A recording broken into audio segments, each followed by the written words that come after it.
과대 때 과목별로 공부를 잘 할 수 있도록 이제 단톡방 같은 거를 만드는 학생회 사업 같은 거를 이제 했었는데 그거를 좀 더 잘 하고 싶어서 이제 학생회가 끝나갈 무렵 웹으로 시작을 했나요? 아, 그땐 세 가지 다 했어요. 웹사이트, 안드로이드, iOS 앱 이렇게 세 가지. 역시 가이스트 컴퓨터 사이언스 그냥 만들지 뭐. 네. 그리고 영어, 한국어 둘 다 지원했었어요. 영어, 한국어.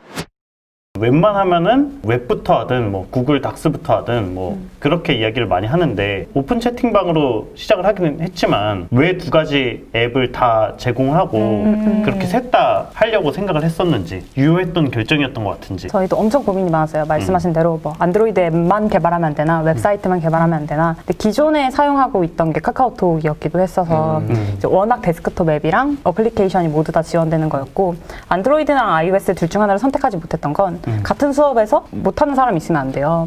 그러다 보니까 형평성 문제가 있어서 그냥 기획자 출신이 만들었으면 굉장히 많은 시간이 걸렸을 앱일 수도 있겠다는 생각이 들어요. 거기서 대표님은 뭐 개발자 출신이시니까 뭐 철학이 있으세요?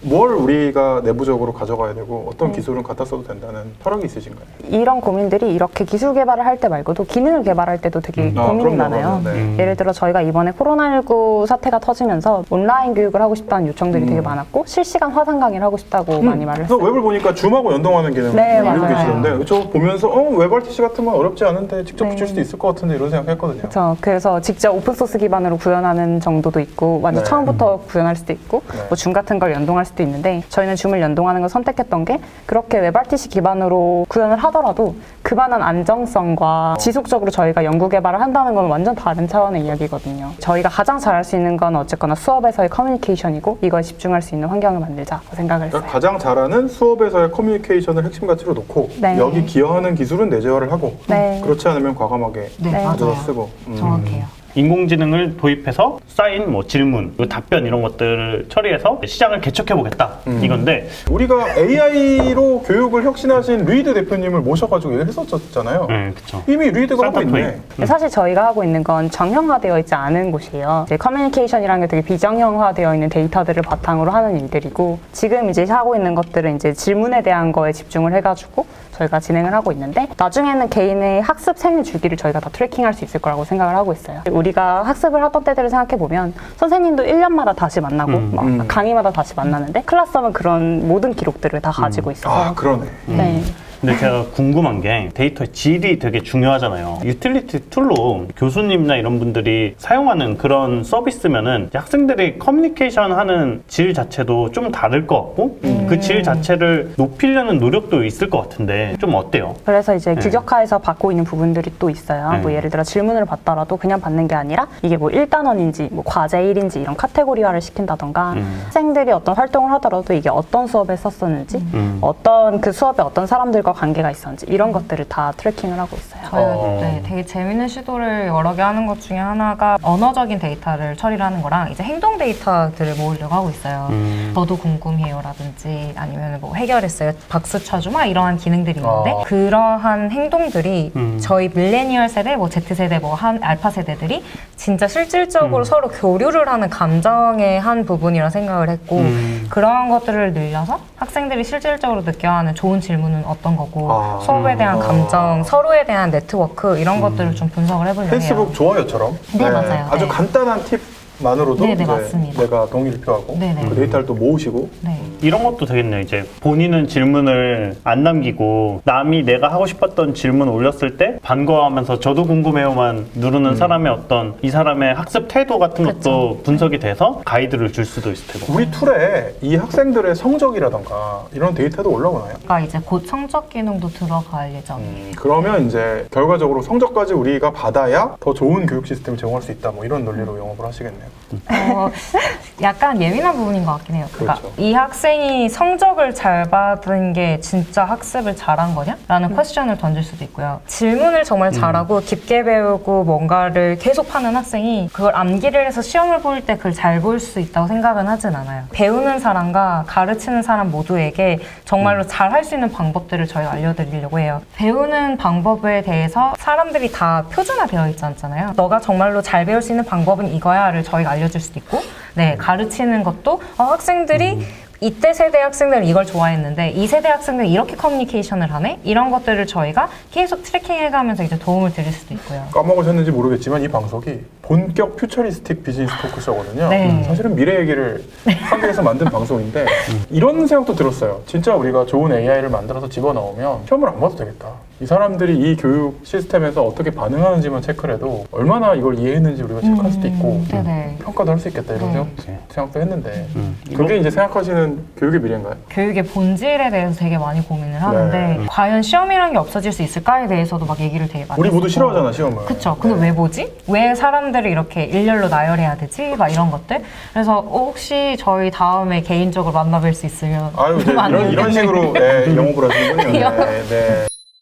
무료 버전과 유료 버전 차이가 뭐고 유료면은 내가 유료를 계속 해야겠다라고 하는 그런 요소가 있다면 어떤 게 있는지. 저희 교육기관한테 이제 수익을 얻는 BM이다 보니까 교육기관 입장에서 니즈가 있는 부분들을 프리미엄에 많이 넣어놨어요.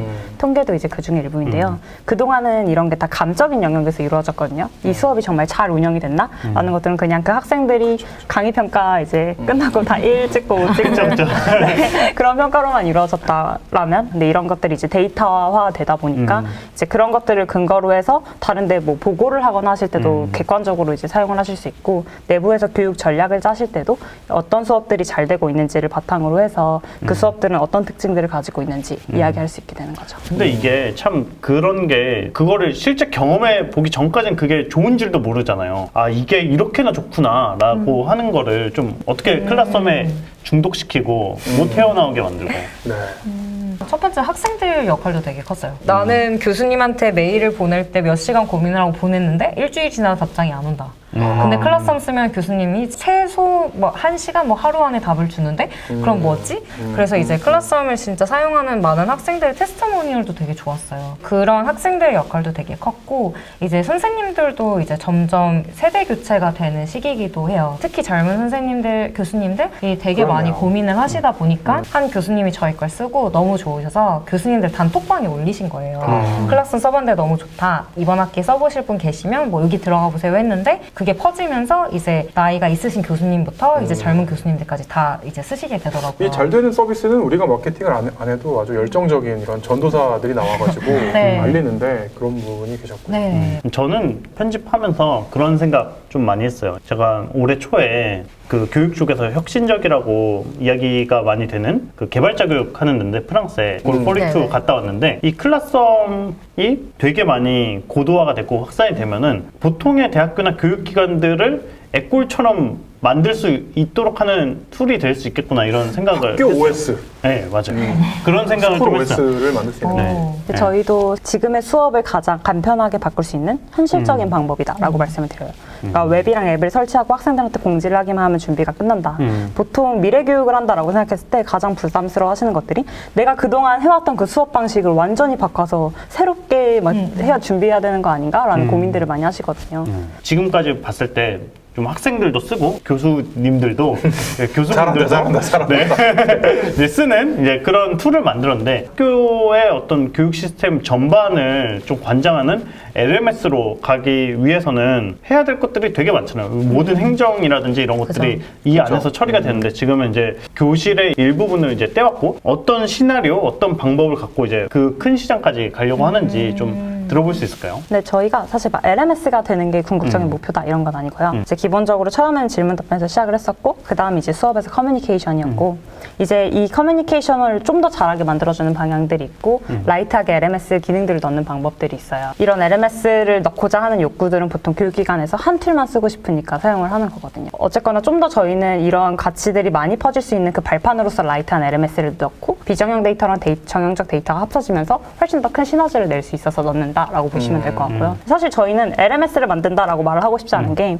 이게 학습 관리 시스템이에요. 그러니까 말 그대로 학생들을 관리하는 거죠. 공지사항, 성적 관리, 숙제 제출 이런 기능들 위주로 이루어져 있다 보니까 학생들 입장에서는 이게 내 학습을 도와주는 툴이 아니라 그냥 단순히 내가 성적 확인하는 곳 정도로만 느껴지는 거예요. 그래서 저희는 보통 ILS라고 많이 부르는데 이제 인터랙티브 러닝 시스템을 만들자 해가지고 학생들이 같이 상호작용하면서 서로 같이 도우면서 배울 수 있는 그런 공간을 만드는 게 저희의 목표예요. 계속 얘기를 들으면서 이런 생각이 들었거든요. 되게 본질적인 질문인데 네. 구교육의 마지막 온라인 수호자 같은 느낌이어서 냉정하게 보면 하시는 일이 미래가 과연 있는가 이런 생각이 들긴 해요. 왜냐하면 강사가 존재하지 않는 미래의 교육에 네. 강사와 학생들의 교류를 하는 게 의미가 있을까요? 네. 이 미래의 교육은 싱크로너스하게 배우는 게 아니잖아요. 우리 클래스룸에 있는 학생들이 같은 시간에 배우는 게 아닌데 네. 거기서의 커뮤니케이션이라는 게 더군다나 온라인 교육 플랫폼에서는 다 그런 커뮤니티 기능을 제공하니까 그럼 우린 설탕이 없는 거 아닌가요? 저는 수학을 칸 아카데미로 배웠어요. 네. 칸 아카데미를 썼을 때 가장 아쉬웠던 점이 질문이 중복되는 게 너무 많고 제가 질문을 했을 때 내 질문도 찾으러 가야 되더라고요. 누가 답변을 달아줬는지.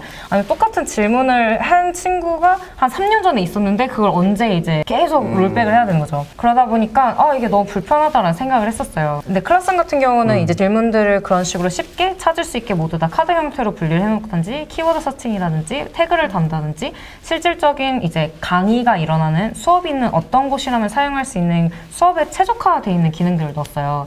그러니까 만약에 꿈이긴 하지만 칸 아카데미에서 클래스룸을 쓴다면 이러한 데이터들이 훨씬 더 잘 정리돼서 사람들이 서로 데이터도 찾고 공부를 하고 더 뎁스 있게 질문을 할 수 있지 않을까? 표면에 있는 질문들이 아니라 그걸 이미 다 내가 학습을 했기 때문에 더 딥하게 질문을 했으면 좋겠다라는 생각도 했고요. 지금까지는 이제 국내 쪽만 이야기를 했고 아까 이제 뭐 댓글들도 보니까 해외 대학에서는 뭐 이런 것도 있고 저런 것도 있던데 뭐 이런 맞아요. 이야기들이 나오고 있는데 좀 글로벌하게 이제 경험을 해봤을 때 네네. 이 클라썸이 갖고 있는 경쟁력과 좀 가능성은 이런 거겠구나라고 네. 좀 봤던 것들과 네네. 좀 얻었던 피드백 이런 것들이 있을까요? 저희가 이매진컵이랑 정중 창업경진대를 동시에 했어요. 되게 발빠르게 움직였는데 이매진컵이 3번 치러져요. 국내에서 한 번, 그 다음에 에이펙 지역에서 한 번, 그 다음에 월드 파이널리스트들끼리 한 번 모이는데 국내에서 저희가 되게 감사하게도 이제 한국 대표로 출전을 하게 돼서 1등.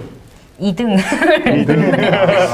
했는데 저희가 에이펙에 가서 뽑혔죠. 그래서 네. 한국 1등을 제끼고 네. 그래서 이제 에이펙 지역에 갔었는데 그때도 저희가 고민을 했죠. 이게 한국만의 문화적인 문제는 아닐까를 이제 어떻게 해서 우리가 이걸 풀어낼지를 해서 갔는데 뭐 말레이시아도 그렇고 싱가포르도 그렇고 학교 학생들은 이제 저희랑 되게 문화가 다르잖아요. 그렇죠. 네. 근데 수업 시간에 질문도 너무 활발히 하고 그렇죠. 되게 수업도 잘 이루어지고 이제 이미 해외에서 있는 플랫폼들도 사용한 학교들도 있었고 뭐 난양공대라든지 그래서 이제 그런 친구들을 만나서 얘기를 되게 많이 한 되게 좋은 기회였어요. 그때 알아낸 게 이게 한국만의 문제가 아니다. 뭐 샤이한 친구들은 어디에도 있고 교수님들이 거의 다 비슷하다. 전 세계 어디서든. 이제 수업 시간에 질문 싫어하는 교수님들도 있고 뭐 이메일 보내도 안 하는 친구 학교 교수님들도 있고 이러한 비슷한 이제 교육 환경은 이제 교수님들도 비슷하게 존재를 한다는 거 하나랑 또 학교에서 제공한 LMS가 사용하기가 너무 어려워서 결국에는 학생들이 이메일을 보낸다. 이러한 이제 공통점들을 찾았고 저희가 이제 발표를 했고 거기서 이제 수상을 하기 위해서 이제 월드 파이널리스트로 이제 에이펙 대표로 이제 가게 됐어요. 네, 그래서 가서 이제 거기서 이제 또 타파해야 됐던 건 그럼 유럽, 미국, 뭐 남미 시장에서 우리가 할 수 있을까를 이제 검증을 해야 되는 이제 발표 대회였는데 그때도 이제 확인했던 게 그런 거예요. 뭐 MBA 코र्스 밟는 이제 학생들도 있었는데 MBA 엄청 비싸잖아요. 뭐 몇 억씩 내고 듣는데 수업 시간 끝나고 나서 몇 시간 줄 서서 기다려서 대답하는 것도 너무 싫고 뭐 이런 다른 질문들도 공유했으면 좋겠고 뭐 브라운 대학교 교수님도 만났을 때 그런 비슷한 것들도 발견했었고 영어가 익숙하지 않은 학생들은 질문을 수업 시간에 하기 그러네요. 어렵더라고요. 네네네네. 그런 것들을 이제 우리가 해결해보자라고 해서 뭐 그래머리도 처음에 넣어가지고 영어 이제 네네, 오타 하는 것도 맞춰주고. 하고 그래서 이런 것들을 이제 2018년에 바탕으로 가지고 이제 하나둘씩 저희가 준비를 해갔죠. 작년에 저희가 3주 동안 실리콘밸리에서 이제 거주하면서 이제 미국에 있는 대학교들을 이제 찾아다니기 시작을 했어요. 그래서 그때 뭐 스탠포드 대학도 만났고 UC 버클리, 뭐 센타클라라, 뭐 샌호세 이런 대학교들 이제 다 만나서 이제 얘기를 하기 시작을 했죠. POC를 한 게 있나요? 저희가 그래서 교수님들 중에서 이제 네. 클래스룸을 이제 사용을 해서 수업을 운영하시는 교수님들도 계시고요. 그래서 샌프란시스코 스테이트 유니버시티 교수님들, 아니면 뭐 샌프란시스코 그냥 유니버시티도 계시고요. 스탠포드 메디컬에서도 이제 수업을 여시긴 했는데 이제 안타깝게 수업 시간에서 사용은 되진 않았었고 이제 교수님들끼리 테스트는 해보시고 있고 지금 뭐 우간다에서도 열려서 사용하고 있는 것도 있고 네덜란드도 뭐 있고요. 되게 다양하게 있어요. 이제 스탠포드 자체에서도 이제 학생들 데이터가 너무 민감한 문제고 그래서 이제 external communication 툴을 찾고 있는데 너네들이 왔네 라고 하면서 이제 되게 운이 좋게 결정권자분들을 만나서 이제 미팅을 하게 됐어요. 그때 그때 저희에게 가장 어필이 됐던 측면이 이제 스탠포드가 이제 로 데이터를 가지고 분석을 하는 이제 시기더라고요. 그래서 우리가 너네 데이터 정제해줄 수 있다. 우리가 이런 걸 해줄게 라고 하면서 되게 많은 얘기들이 오고 네. 갔고 아직까지도 얘기는 하고 있고 저희가 이제 그래 대신 이제 크리덴셜이라든지 이러한 것들 맞춰야 되는 것들이 미국 시장에 있어서 그걸 이제 준비하고 있어요. 미국을 첫 번째 교두보로 삼으신 이유는 뭐예요? 아까 말씀드린 것처럼 레퍼런스. 네. 미국에서 스탠포드가 써 그러면은 와우 뭐 이렇게 되는 네, 안타깝게도 효과를, 그게 효과가 있더라고요. 카이스트 갖고는 안 된다. 크리티컬한 질문이 있었어요. 질문이라기보다 크리틱이 있었어요. 기술적 난이도는 낮은 것 같다. 저도 기술적 난이도는 낮은 것 같아요. 이렇게 생각해 볼 수도 있는 것 같아요. 클라스홈을 벤치마킹해서 네. 똑같이 기능을 집어넣으면 네. 컨텐츠도 있고 플랫폼도 있는 그 회사들이 우리를 이길 수도 있는 거잖아요. 우리는 플랫폼만 있으니까 컨텐츠는 아예 없고. 일단 다른 뭐 큰 교육기관들이 만들면 어떡하냐라는 부분에 네네. 대해서는 사실 일반적인 그 싹스 업체들을 생각해 보시면 사실 슬랙도 사내에서 이제 커뮤니케이션 하는 툴들 대기업에서 다 만들고 했었거든요. 그렇죠. 근데 그럼에도 불구하고 이제 점점 슬랙 같은 것들이 툴이 커지는 이유는 그 중에서도 슬랙이라는 회사는 사내에서 커뮤니케이션 하는 툴만 미친 듯이 파기 때문이죠. 네. 그랬을 때 대기업에선 다른 할 일들이 되게 많은데 그만큼 우선순위를 갖고 집행하지 않는 이상 점점 더 슬랙이 더 좋아질 수밖에 없게 된다고 생각을 하고요. 그리고 그만한 툴을 이제 만들기에 되게 부담스러운 규모의 기관들이 되게 많아요. 교육기관 같은 경우도 그렇게 큰 교육기관만 있는 게 아니라 뭐 작은 곳들, 특히 막 중간 규모들만 하더라도 툴을 전체적으로 하기가 되게 쉽지가 않고요. 그렇기 때문에 저희는 거기에만 미친 듯이 집중을 해서 고객들이 원하는 프로덕트를 만들어내는 게 가장 크다고 생각을 하고 진입장벽 같은 부분은 이제 저희가 데이터라고 생각을 해요. 한 교육기관에서도 사실 그들이 직접 만들어서 그들이 직접 쓰면 그들의 데이터밖에 없어요. 근데 저희 같은 경우는 정말 풀이 넓잖아요. 그래서 그 모든 사용자들의 데이터들과 수업에서 어떻게 하는 게 좋은지 일반적으로 수업에서는 어떤 정도가 정말 활발한 건지 이런 걸 갖고 있다 보니까 그걸로 이제 또 사용자분들한테 밸류를 줄 수 있다라고 생각을 하고 있어요. 그 정보라는 게 결국 익명화를 하면 뭐 질문과 답변에 대한 좋은 데이터는 남겠지만 개인을 특정하지 못하면 개인화에 쓸 수 있는 데이터는 아니잖아요. 이 딜레마는 어떻게 풀고 계세요? 그러니까 저희가 사실 그 퍼스널라이즈 러닝 영역을 두 가지로 크게 보고 있어요. 네. 개인에 있어서도 그렇고요. 뭐 교육기관에 있어서도 그렇고요. 그래서 개인에 있어서는 이제 저희가 따로 동의를 받는 형태로 이제 진행이 돼야 될 거고 교육기관 같은 경우에는 이제 그 해당 교육기관이 다른 것들은 이제 익명화한 통계 데이터를 바탕으로 해서 해당 교육기관한테 저희가 가이드를 드리는 방식으로 진행이 되겠죠. 어떤 수업을 제공하느냐에 따라서 효용도가 되게 다를 수 있을 것 같아요. 그럴 수 있을 것 같아요. 이런 수업은 클래스홈 썼을 때 반응이 좋고 데이터로 해볼 수 있는 것들이 가치나 가능성이 되게 높은 부분이 있고 그에 반면에 약간 좀 어려운 부분도 있을 것 같은데 여러 가지 이야기들을 고려했을 때 우리가 좀 특히 뾰족하게 집중하고 있는 분야가 있을까요? 데이터가 당연히 집중하고 있는 하나의 네. 장벽이기도 하지만 처음에 가치를 제공하려고 했던 게 이제 수업 시간 안에서 뭐 선생님과 학생들을 이어주고 그들만의 편안한 공간을 제공하고 그렇게 해서 그들의 포텐셜을 가장 높게 이제 만드는 방법들을 고민을 했는데 이제 저는 좀 데이터 아닌 측면을 좀 말씀드리고 싶었어요. 클래스홈으로 네일 아트 교육을 하는 이제 수업이 있어요. 그래서 이제 네일 아트 영상을 올리고 서로 영상을 보고 이제 코멘트도 해주시고 아니면 저희 뭐 축구하는 클래스인데 선생님이 축구 강의 영상을 찍어서 올리고 학생들이 그걸 보고 또 찍어서 올리고 서로 막 그런 분석도 하고 막 이런 걸 하시더라고요. 타로 협회에서도 쓰고 뭐 네일 아트에 쓰고 축구에서 쓰고 뭐 미술학원에 쓰고 이러다 보니까 데이터를 통해서 퍼스널라이즈 러닝하는 것뿐만 아니라 우리가 이러한 수업들 안에서 왜냐면 이런 수업들이 특히나 서로 만날 수 없는 수업들이 그쵸, 많거든요. 그쵸. 네. 그래서 이렇게 서로 거리적으로 떨어져 있는 수업들에게 우리가 어떤 걸 제공할 수 있지라는 측면을 두 가지를 같이 고민을 하고 있어요. 네, 그래서 저는 이 앞부분을 좀 더 말씀드리고 싶었고 완전히 온라인으로 진행되고 어싱크로너스한 그러니까 뭐 여기 듣는 분들이 다 같은 시간에 듣지 않는 것도 이게 효용이 있다는 걸 증명할 수 있으면 아까 우리 처음에 카이스트 교수님들을 설득하기 위해서 숫자를 뽑은 것처럼 다른 강의에 비해서 우리 클래스홈을 붙인 강의가 더 숫자가 잘 나오면 저는 이건 또 하나의 점프할 수 있는 계기가 될 수 있을 것 같아서